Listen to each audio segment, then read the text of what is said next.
Unë mendoj që Shqipëria ka probleme punime civile. Infrastruktura. Ne kemi përmbytje.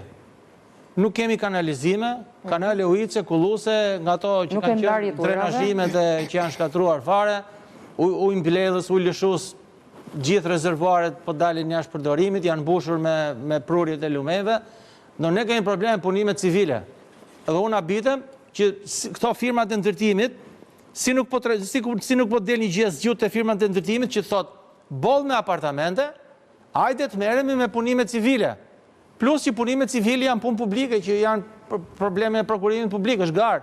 Nuk është se merren me ato, nuk merren pra. Zakonisht është domeni bandave, zakonisht. Nuk se lëshon njeri këtë. Atëherë, ai nuk është një treg i hapur, punimet civile nuk janë një treg i hapur. Po patjetër. Janë treg i hapur, prandaj. Nuk janë treg i hapur. Nuk ka as para për të bërë punime civile. Sepse 100 milion euro në vit nuk dalë, nuk mjaftojnë për Shqipërinë për punime civile. Jemi në fund, mesazhet. Pyetja që bëhet juve, Airbnb apo? Hotel? Tani ky është treg i hapur. Dhe më mirë të jenë të dyja që të ketë konkurrencë.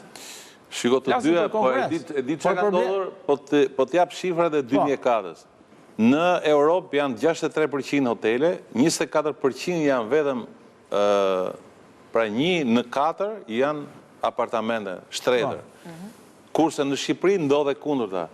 Janë 22% vetëm hotele dhe i bërtasin hoteleve, formalizimi, tregut, dhe 78% janë informale, janë apartamente që janë jashtë kontrollit. Informale dhe pas standard. Pas standard. Dhe që kanë përqyr tregun. Mirë, atëre mesazhi i fundit, nëse është një mesazh jo për këtë temë, ose për ndonjë gjë tjetër që doni tjetë një mesazh? Jo, ja...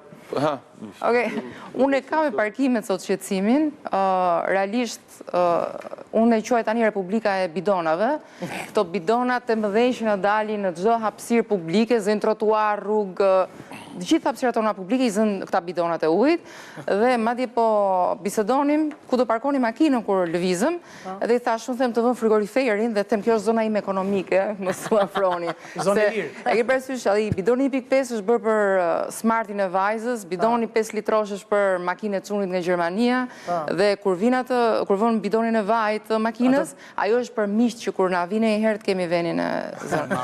Ky është shqetësimi im sot. Afrim?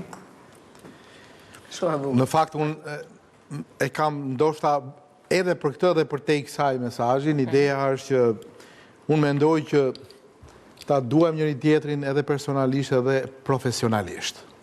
E para, e dyta të refuzojmë në mënyrë kategorike ashpërsinë e simpatizantëve partijak. Ata na e sjellin këtë rrëmuj. Pra, qasja e të mërshme që vendosim një tjetë nuk na lë të shikojmë, të bashkëbisedojmë dhe të bashkëpunojmë standardet, vlerat dhe gjitha gjërat e tjera dhe tjetra që është shumë e rëndësishme të gjithë bashkë të punojmë për të qenë për të rimarë, si të thashtë, po të rimere një herë atë që e kishit para 20-30, ta bëjmë Shqipërinë si gjithë Europa, po të punojmë realisht, jo me slogane. Pra ta duam atë që bëjmë çdo ditë dhe se cili nga ne të kontriboj dhe të shtoj vlerë.